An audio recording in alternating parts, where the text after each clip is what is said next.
Hello बच्चों। आज हम लोग आईसीएसई क्लास 9th और 10th की कविता मातृ मंदिर की ओर, जिसकी कवित्री हैं सुभद्रा कुमारी चौहान जी, इस कविता की एक्सप्लेनेशन देखेंगे।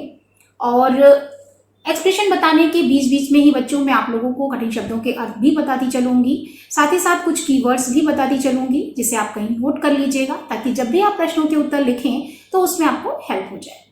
ठीक है। और एक्सप्लेनेशन बताने से पहले बच्चों मैं आप लोगों को कवित्री के संबंध में भी थोड़ी सी जानकारी देना चाहती हूँ, क्योंकि आपको एग्जाम में बच्चों आप लोगों को कवि या कवित्री से संबंधित प्रश्न भी पूछे जाते हैं। ठीक है, तो निश्चित रूप से आपको इसके विषय में जानना आवश्यक है।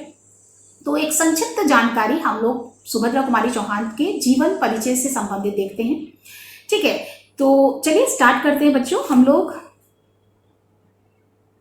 सुभद्रा कुमारी चौहान जी का जीवन परिचय। सुभद्रा कुमारी चौहान जी का जन्म 1904 में प्रयागराज उत्तर प्रदेश में हुआ था और इनके पिता का नाम ठाकुर रामनाथ सिंह था और इनकी प्रारंभिक शिक्षा वो प्रयाग में ही संपन्न हुई। ठीक है, और मात्र 15 वर्ष की अवस्था में इनका विवाह खंडवा निवासी श्री लक्ष्मण सिंह चौहान से कर दिया गया। उस समय चूंकि विवाह जो है वो कम आयु में कर दिए जाते थे, लेकिन इससे इनका जो अध्ययन था वो प्रभावित नहीं हुआ। ये अध्ययन के लिए बनारस चली गई और वहीं पे इनका अध्ययन जो है लगातार चल रहा था। लेकिन अध्ययन के दौरान ही इनको जो असहयोग आंदोलन हो रहे थे उस समय, उससे ये विशेष रूप से प्रभावित होती हैं, क्योंकि उस समय जो हमारा देश था वो पतन था, अंग्रेजों का शासन था उस समय। तो असहयोग आंदोलनों से ये प्रभावित होती हैं और अपनी पढ़ाई छोड़ करके ये स्वदेश सेवा में संलग्न हो जाती हैं। ठीक है, तो स्वतंत्रता आंदोलन में भाग लेने के कारण ये कई बार ऐसा भी होता है कि इन्हें जेल यात्रा भी करनी पड़ती है। ठीक है, और स्वतंत्रता प्राप्ति के पश्चात ये मध्य प्रदेश विधानसभा की सदस्य भी मनोनीत रही। ठीक है, इनकी मृत्यु के संबंध में बच्चों एक कथा प्रचलित है। एक बात कही जाती है कि चूंकि इनका जो स्वभाव था वो बहुत ही कोमल स्वभाव था, ये मानवीय भावनाओं से ओतप्रोत थी, ये मनुष्यों के साथ साथ पशुओं के प्रति भी बहुत ही कोमल हृदय थी। तो एक बात कही जाती है कि एक बार ये असेंबली की मीटिंग के लिए जो है वो जा रही थी, लेकिन जिस पुलिया से इन्हें जाना था उसी पुलिया पर जो है इनकी कार के सामने कुछ मुर्गी के बच्चे आ जाते हैं। तो वो ड्राइवर को ये निर्देश देती हैं कि तुम जो है बहुत ही सावधानी पूर्वक अपनी कार को आगे ले जाना, जिससे कि इन मुर्गी के बच्चों को किसी प्रकार की कोई हानि ना पहुंचे। ठीक है, तो ड्राइवर उनके निर्देश का पालन कर रहा था, लेकिन बहुत सावधानी से भी निकालने के बावजूद उनकी कार जो है वो दुर्घटनाग्रस्त हो जाती है, उस पुलिया से टकरा जाती है। ठीक है, तो इस दुर्घटना में सुभद्रा कुमारी चौहान जी की मृत्यु हो जाती है। ठीक है, तो इनकी मृत्यु जो है वो एक असामयिक घटना थी और इस दुर्घटना जो है वो सन 1947 में हुई थी और इसी समय इस दुर्घटना में इनकी मृत्यु हो जाती है। ठीक है, तो ये इनके जीवन से संबंधित कुछ मोटी मोटी जानकारी थी। अब इनकी जो साहित्य में इनकी जो स्थान है और साहित्य में जो इनका योगदान है उसके संबंध में भी थोड़ा देखते हैं। तो हिंदी साहित्य में सुभद्रा कुमारी चौहान जी ने गद्य और पद्य दोनों ही क्षेत्रों में कार्य किया है। इन्होंने कई कहानियां भी लिखी हैं और कई कविताएं भी इन्होंने की हैं। ठीक है, तो इन्होंने जो कविताएं की हैं उनके जो विषय थे वो राष्ट्रभक्ति, वात्सल्य प्रेम और प्रणय भावनाओं से प्रेरित थे। कुछ कहानियां जो इन्होंने लिखी हैं उसमें भी उन्होंने गरीबों, शोषितों, वंचितों के लिए आवाज उठाई है, उनकी पीड़ा को उन्होंने अपनी कहानियों में व्यक्त करने का प्रयास किया है। ठीक है, तो इनकी जो कविताएं हैं वो पाठकों को विशेष रूप से प्रभावित करती हैं, आकर्षित करती हैं। बहुत ही सिंपल, बहुत साधारण सी कविताएं इनकी हैं और कुछ इनकी जो कविताओं के उदाहरण हैं इनकी रचनाओं के, वो है मुकुल, त्रिधारा, बिखरे मोती और उन्मादिनी। ठीक है, एक कविता उत्तर भारत में बहुत ही प्रचलित है इनकी, जो है झांसी की रानी, तो ये बहुत ज़्यादा प्रचलित है। तो ये सुभद्रा कुमारी चौहान जी की ही कविता है और इनकी कविताओं की भाषा की अगर हम बात करें तो इसकी भाषा जो है सरस, बिल्कुल सरल खड़ी बोली हिंदी है और शैली इनकी जो है वो ओज, प्रसाद एवं माधुर्य गुण से ओतप्रोत है। इनकी कविताओं में हमें रस और अलंकार भी देखने को मिलते हैं। जहाँ पर इन्होंने वात्सल्य से भरी कविताएं लिखी हैं, वहाँ वात्सल्य रस के दर्शन होते हैं। जहाँ राष्ट्रीय भावनाओं से प्रेरित कविताएं हैं, वहाँ पर वीर रस का संयोग देखने को मिलता है। और साथ ही साथ जब प्रणय प्रधान कविताएं इनकी देखने को मिलती हैं तो उसमें श्रृंगार रस की उद्भावना देखने को मिलती है। और अनुप्रास, स्वरूपक और उपमा अलंकारों की भी छटा इनकी कविताओं में हमें देखने को मिलती है। तो पूरे रूप में अगर हम देखें तो सुभद्रा कुमारी चौहान जी का हिंदी साहित्य के प्रति विशेष योगदान रहा है। और एक मुख्य रूप से ये राष्ट्रभक्ति, राष्ट्र प्रेम से प्रेरित कविताएं इन्होंने बहुत ज़्यादा लिखी हैं। साथ ही साथ वात्सल्य और प्रेम से संबंधित भी कविताएं इनकी विशेष रूप से प्रचलित है। ठीक है, तो ये मोटी मोटी जानकारी थी बच्चों सुभद्रा कुमारी चौहान जी के जीवन से संबंधित, उनकी रचनाओं से संबंधित, क्योंकि आपको सिंपल सा प्रश्न ही एग्जाम में आता है कि उनसे जीवन से संबंधित कुछ संक्षिप्त उल्लेख कीजिए, इस तरह का ही। तो यहाँ पर बच्चों आप जो है सिंपल बातें ही लिखेंगे, ये कहाँ पे जन्म हुआ, कब हुआ, इनके पिता का नाम और इनकी पढ़ाई कहाँ पर हुई, इनकी मृत्यु कब हुई, ठीक है। और कुछ एक दो रचनाओं के बारे में आप उनके लिखेंगे, उनकी भाषा शैली, और ये थोड़ी सी जानकारी आप लिख देंगे 5-6 वाक्यों में, तो आपका प्रश्न का उत्तर जो है वो कंप्लीट हो जाएगा। ठीक है, चलिए आगे चलते हैं बच्चों। हम लोग अब देखते हैं मातृ मंदिर की ओर। इस कविता की एक्सप्लेनेशन क्या है, ठीक है।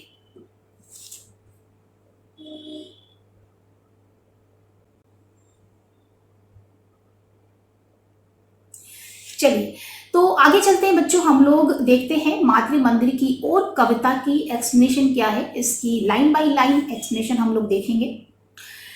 तो इसका पहला जो अनुच्छेद है वो है, व्यथित है मेरा हृदय प्रदेश, चलूं उसको बहलाऊं आज, बताकर अपना सुख दुख उसे हृदय का भार हटाऊं आज, चलूं माँ के पद पंकज पकड़, नयन जल से नहलाऊं आज, मातृ मंदिर में मैंने कहा चलूं दर्शन कराऊं आज। ठीक है, तो ये जो पूरी कविता है बच्चों वो आत्म बलिदान से प्रेरित कविता है।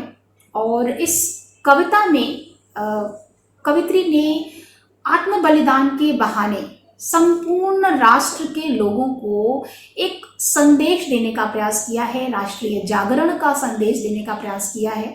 और राष्ट्र बोध, राष्ट्र प्रेम की ये कविता है। ठीक है, तो ये पूरी कविता जो है एक तरह से आत्म प्रेरित है और आत्म प्रेरणा के बहाने से ही संपूर्ण जनमानस में राष्ट्रीय जागरण के लिए प्रेरित कर रही हैं कवित्री। ठीक है, तो व्यथित है मेरा हृदय प्रदेश। अब हम लोग देखते हैं पंक्तियों की व्याख्या क्या है। तो ये पूरी कविता जो है, यहाँ पर चूंकि स्वाधीनता नहीं प्राप्त हुई है तो परतंत्रता का जो दुख है वो यहाँ पर व्यक्त कर रही हैं कवित्री। तो आशा और निराशा के झूले में झूलती हुई कवित्री जो है बहुत ही दुखी हैं, क्योंकि हमारा भारत देश जो है वो पराधीन है, अंग्रेजी शासन का जो है गुलाम है, तो इसलिए वो बहुत ही दुखी हैं। तो अपने दुख को ही वो यहाँ पर व्यक्त कर रही हैं और उनकी ये इच्छा है कि अपने इस दुख को वो भारत माता से जा करके ये सारी बातें वो कहें। ठीक है, तो कवित्री कहती है कि मेरा हृदय प्रदेश आज बहुत ही दुखी है। ठीक है, व्यथित का अर्थ होता है दुखी, सैड।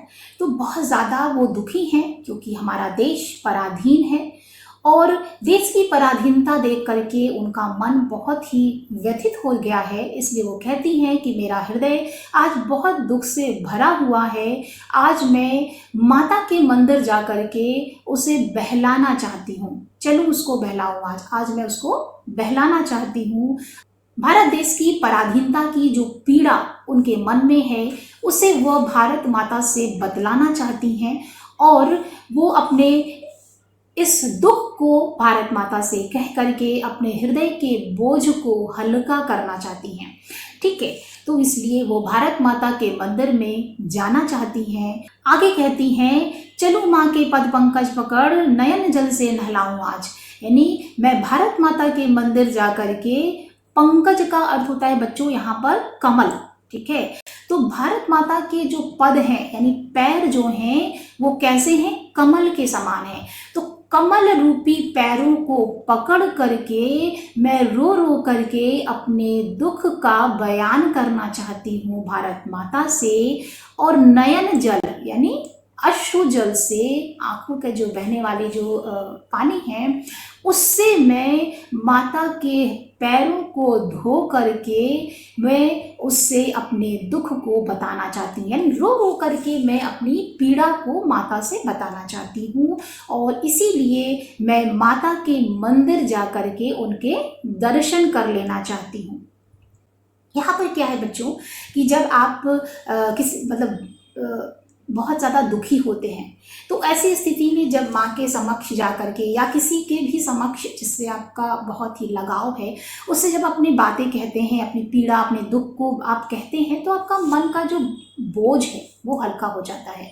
ठीक है, तो यहाँ पर कवित्री जो है यही बात कह रही हैं इस संदर्भ में कि मैं अपनी पीड़ा को, अपने दुख को मैं भारत माता के चरणों में जा करके, उसके मंदिर में जा करके सब कुछ कहना चाहती हूँ। क्योंकि यहाँ पर कवित्री जो है वो दुखी इसलिए है कि भारत देश जो है वो पराधीन है और भारत देश के जो वीर सेनानी हैं, इतने अथक प्रयत्नों के बावजूद जो है भारत देश जो है अभी भी पराधीन है। और यही कारण है कि उनका जो प्रयास है उनके जो कि निष्फल हो रहे हैं, तो इस कारण वो दुखी हो रही हैं। और इसीलिए अपने इस दुख को वो भारत माता से कह करके अपने हृदय के बोझ को हल्का करना चाहती हैं। ठीक है, बहुत ही सामान्य सी पंक्तियां हैं, बहुत ही सिंपल सी पंक्तियां हैं, इसको समझना बहुत ही ईजी है बच्चों। और यहाँ पर मैंने शब्दों के अर्थ भी लिख दिए हैं, तो इसे आप नोट कर लीजिए। ठीक है, चलिए आगे दूसरा जो अनुच्छेद है वो है किंतु यह हुआ अचानक ध्यान, दीन हूँ छोटी हूँ अज्ञान, मातृ मंदिर का दुर्गम मार्ग तुम ही बतला दो हे भगवान। मार्ग के बाधक पहरेदार, सुना है ऊंचे से सोपान, फिसलते हैं ये दुर्बल पैर, चढ़ा दो मुझको हे भगवान। यहाँ पर जो कवित्री हैं, अभी तक तो उन्होंने ये डिसाइड कर लिया कि मैं भारत माता के मंदिर जाऊंगी और वहां पर अपने सारा दुख माता से कहूंगी।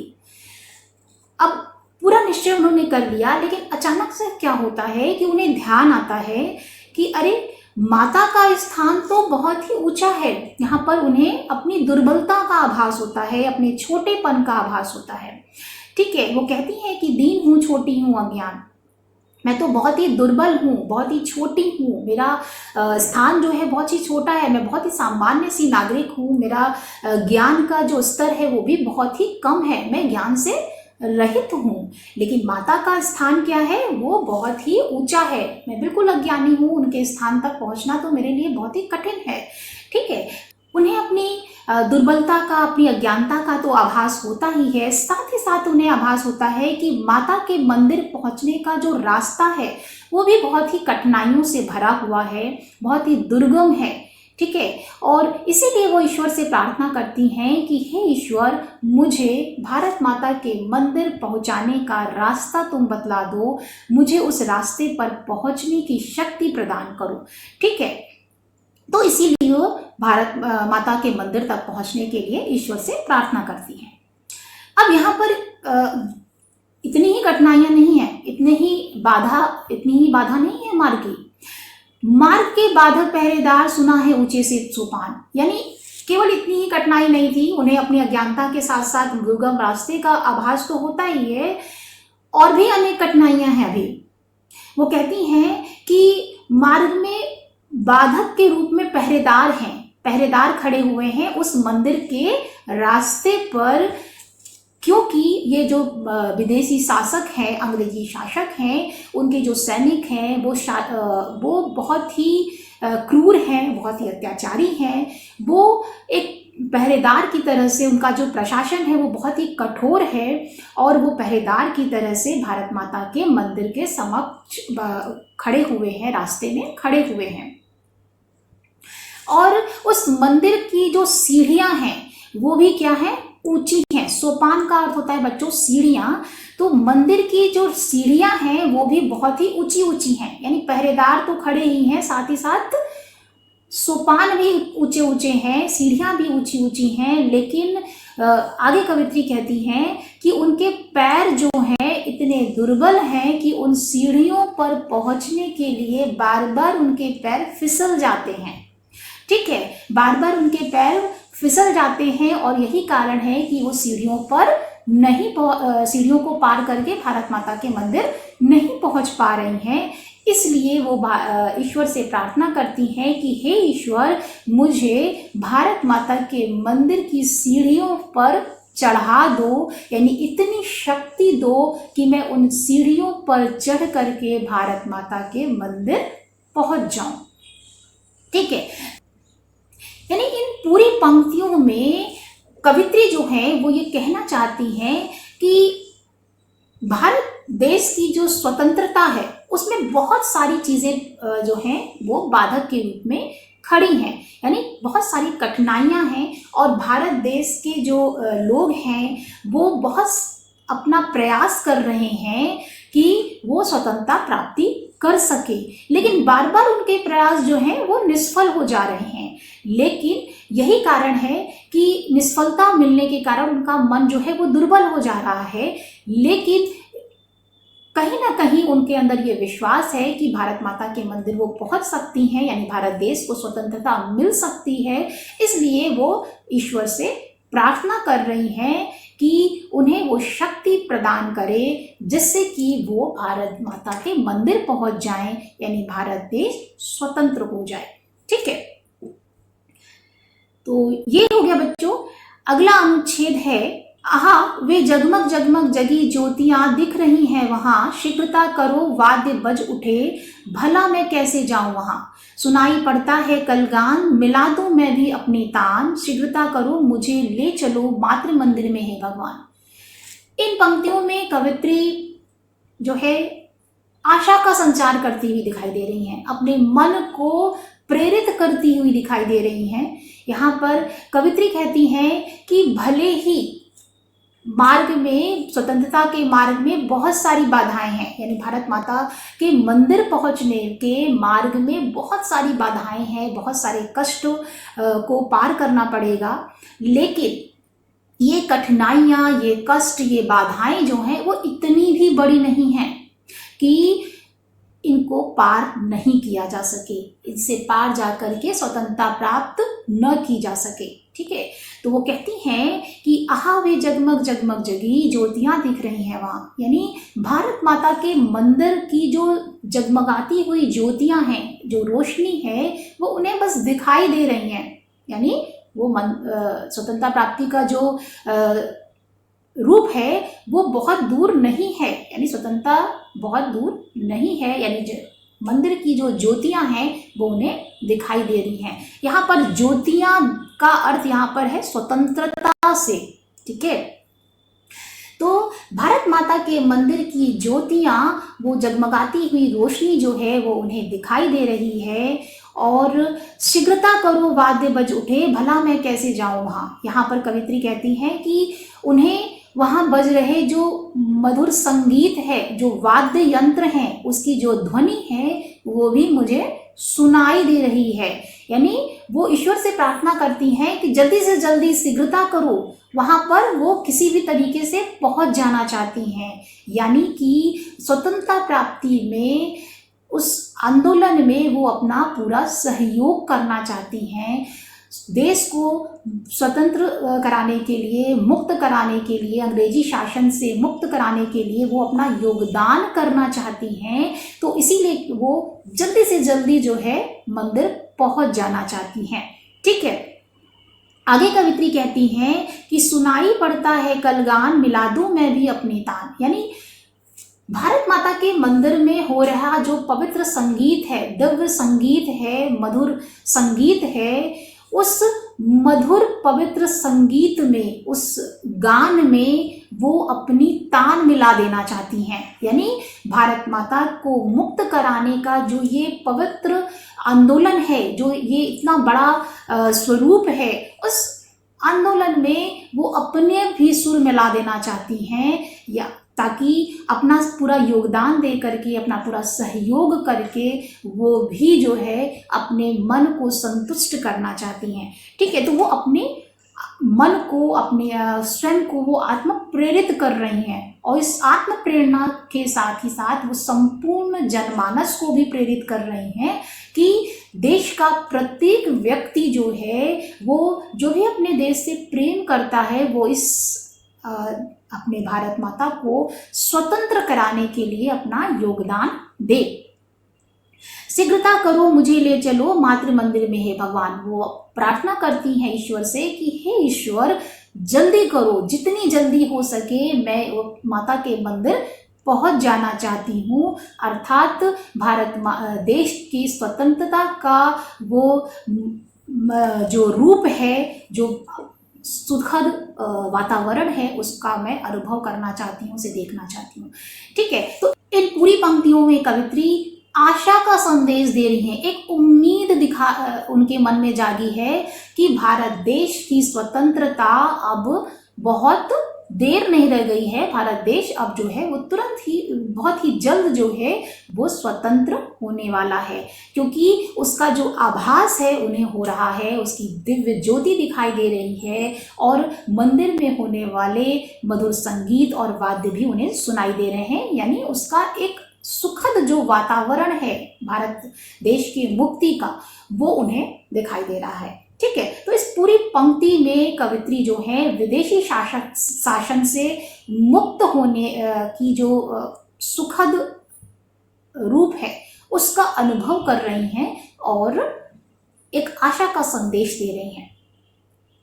ठीक है, ये कठिन शब्दों के आज बच्चों आप नोट कर लीजिएगा, ताकि आपको जब भी आप कविता पढ़ रहे हो तो उसमें आपको आसानी हो जाएगी। अगला अनुच्छेद है, चलूं मैं जल्दी से बढ़ चलूं, देख लूं माँ की प्यारी मूर्ति, आह वह मीठी सी मुस्कान, जगा जाती है न्यारी स्फूर्ति। उसे भी आती होगी याद, उसे हाँ आती होगी याद, नहीं तो रूठूंगी मैं आज, सुनाऊंगी उसको फरियाद। ठीक है, तो इन पंक्तियों में कवित्री जो है वो माता की जो विशेषता है, माता के स्वभाव की जो विशेषता है उसका वर्णन कर रही हैं, और इस बहाने से ही वो भारत माता के स्वरूप का वर्णन कर रही हैं। कवित्री जो है वो यहाँ कहती हैं कि मैं जल्दी से जल्दी भारत माता के मंदिर पहुंच जाना चाहती हूँ, जल्दी से जल्दी वहां पहुंच करके मैं भारत माता की प्यारी सी मूर्ति को दर्शन कर लेना चाहती हूँ, उसको देख लेना चाहती हूँ। आहा वह मीठी सी मुस्कान, जगा जाती है न्यारी स्फूर्ति। भारत माता के जो मूर्ति है, वो उसकी जो मुस्कान है उसको देख करके उनके भीतर एक स्फूर्ति, एक आशा का संचार, एक जोश आ जाता है, एक उमंग आ जाती है, जिसके कारण वो जल्दी से जल्दी भारत माता के मंदिर पहुंच करके उसकी मूर्ति के दर्शन कर लेना चाहती हैं। यानी उसकी कल्पना मात्र भी जो है वो कवित्री के हृदय में एक आशा और जोश का संचार करती है। आगे कवित्री कहती हैं कि उसे भी आती होगी याद, उसे हाँ आती होगी याद। यानी माता के स्वभाव की चर्चा करते हुए कवित्री कहती हैं कि माँ जो होती है वो उनको अपने बच्चों की याद आती रहती है। ठीक है, तो निश्चित रूप से भारत माँ को भी अपने देश के जो भारत देश के जो बच्चे हैं उनकी याद आती होगी, और जिस प्रकार से हम बच्चों को अपनी माँ की याद आती है, उसी प्रकार से माँ को भी हमारी याद आती होगी। लेकिन मान लो कि उन्हें याद नहीं आती है तो मैं उनसे रूठ जाऊंगी, क्योंकि बच्चों का ये हक होता है, अधिकार होता है कि वो अपनी माँ से रूठ जाएं। तो मैं उनसे रूठ जाऊंगी और उसके बाद उनसे मैं विनती करूंगी, उन्हें अपनी फरियाद सुनाऊंगी, यानी उनसे प्रार्थना करूंगी कि हम आपके बच्चे हैं, और ये फरियाद करेंगी, उनसे विनती वो बार बार करती रहेंगी, और अपनी माँ के प्रति अपने प्रेम का वर्णन करेंगी, उनसे अपनी जो पीड़ा है उनसे बता करके, अपने दुख को बता करके वो माता से फरियाद करेंगी, यानी प्रार्थना करेंगी। ठीक है, तो इन पूरी पंक्तियों में कवित्री जो है वो एक माँ के हृदय के प्रति, माँ के हृदय के साथ साथ बच्चों के मन में जो उनके प्रति भावना होती है, माँ के प्रति जो प्रेम होता है, उसका वो वर्णन कर रहे हैं। ठीक है, और जल्दी से जल्दी वो स्वतंत्रता प्राप्ति के लिए बहुत ज़्यादा उत्सुक हैं चूंकि, तो वो अपने मन को प्रेरित कर रही हैं कि जल्दी से जल्दी जाकर के भारत माता को के मैं दर्शन कर लूं। ठीक है, अगला अनुच्छेद है, कलेजा माँ का मैं संतान करेगी दोषों पर अभिमान, मातृवेदी पर हुई पुकार चढ़ा दो मुझको हे भगवान। ठीक है, अब आगे भी भारत माता की विशेष जो भारत माँ है, यानी माँ की जो स्वभाव की जो विशेषता है उसका ही वर्णन कवित्री कर रही हैं। कहती हैं कि माँ का जो हृदय होता है, माँ का जो कलेजा होता है, वो अपने संतान के प्रति बहुत ही ममता, माया, मोह, वात्सल्य से भरा होता है, बहुत ही प्रेम से भरा हुआ होता है। वो माता जो है वो अपने बच्चों के जो गलतियां हैं, जो दोष हैं, उनको जो है वो ध्यान नहीं देती है, तो उनको वो ध्यान नहीं देती, उनकी गलतियों को वो क्षमा कर देती है और उसकी द्वारा किए गए किसी भी कार्य पर उसे हमेशा स्नेह ही होता है, उसे गर्व ही होता है। ठीक है, तो वो बच्चों की जो गलतियां हैं उसे क्षमा करके, उसे सुधार करके वो उसे आगे ही बढ़ती है और उस पर हमेशा गर्व करती है अपने बच्चों पर। ठीक है, एक माँ। तो यहाँ पर यही बात कवित्री कहना चाहती हैं कि भारत माता जो है, हम बच्चों से बहुत गलतियां हुई हैं, यानी भारत के जो जन लोग हैं वो उनसे बहुत सारी गलतियां हुई हैं, लेकिन माता जो है उन्हें माफ़ कर देगी और जो अपने संतान के प्रति उसके मन में किसी प्रकार का कोई भी मलाल नहीं होगा, क्योंकि स्वतंत्रता प्राप्ति में अथक प्रयत्न किए जा रहे हैं। यानी भारत देश के जो वीर सेनानी हैं वो बहुत प्रयत्न कर रहे हैं, लेकिन उसके बाद भी वो स्वतंत्र अपने देश को स्वतंत्र नहीं करा पा रहे हैं, तो इस बात का उन्हें कष्ट है। लेकिन इस विलंब के लिए भी भारत माता उन्हें माफ कर देगी और अपने बच्चों पर उन्हें गर्व ही होगा। ठीक है, मातृवेदी पर हुई पुकार चढ़ा दो मुझको हे भगवान। कवित्री कहती हैं कि आज जो है मातृभूमि की पुकार हुई है, यानी भारत देश को स्वतंत्रता की ओर ले जाने के लिए भारत देश मातृभूमि की पुकार हुई है। तो ईश्वर से प्रार्थना करती है कि हे ईश्वर, आज मुझे मातृभूमि पर अपने प्राणों को न्यौछावर करने का जो ऐसा समय आया है, तो उस पर मुझे मातृवेदी पर बलिदान कर दो, मुझे उस पर चढ़ा दो। ठीक है, सुनूंगी माता की आवाज, रहूंगी मरने को तैयार, कभी भी उस वेदी पर देव न होने दूंगी कोई अत्याचार।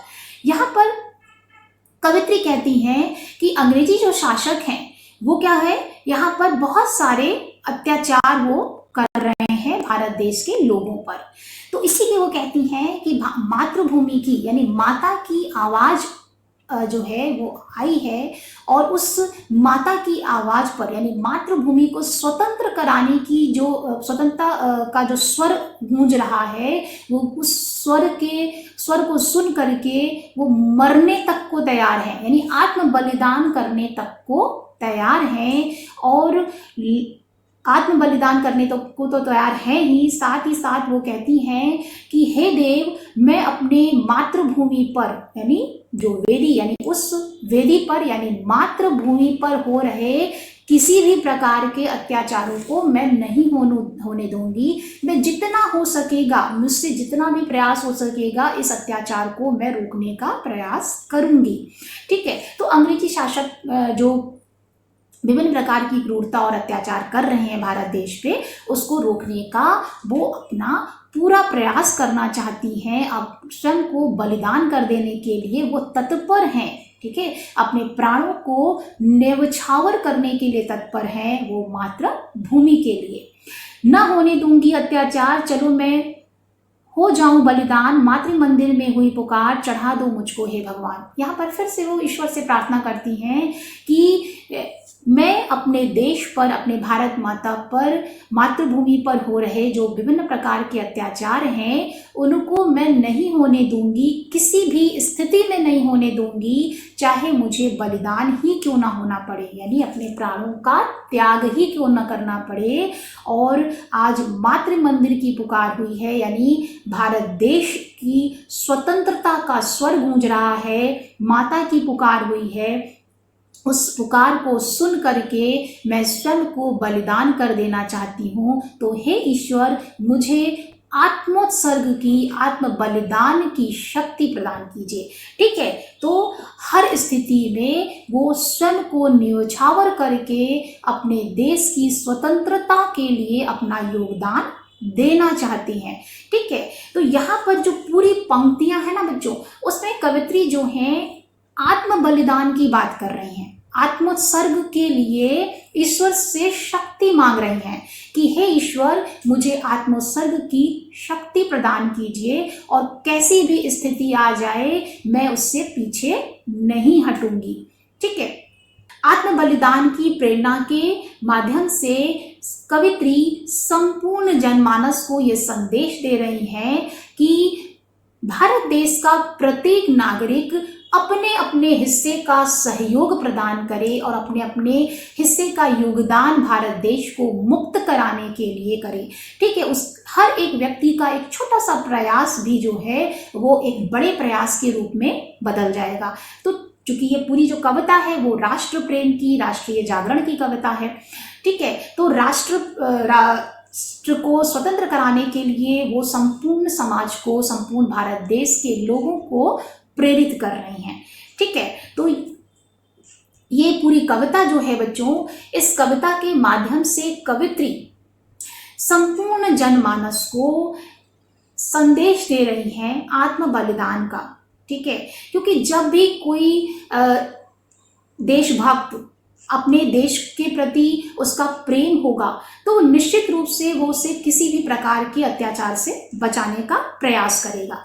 ठीक है, उसके लिए उसे किसी प्रकार का भी त्याग करना पड़े, उसे अपने स्वयं का भी बलिदान करना पड़े, अपने प्राणों की भी बलि देनी पड़े, तो उसके लिए वो निश्चित रूप से आगे आकर के वो उस कार्य को करेगा, वो तत्पर रहेगा उस कार्य के लिए।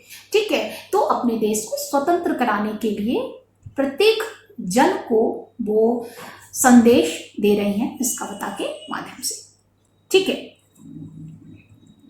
तो ये पूरी कविता जो बच्चों आत्म बलिदान की प्रेरणा से प्रेरित है और मैं उम्मीद करती हूँ बच्चों कि आपको ये पूरी एक्सप्लेनेशन समझ में आ गई होगी, क्योंकि बहुत ही सामान्य सी पोयम है, सिंपल सी पोयम है, इसमें बहुत कठिन कठिन शब्द नहीं है।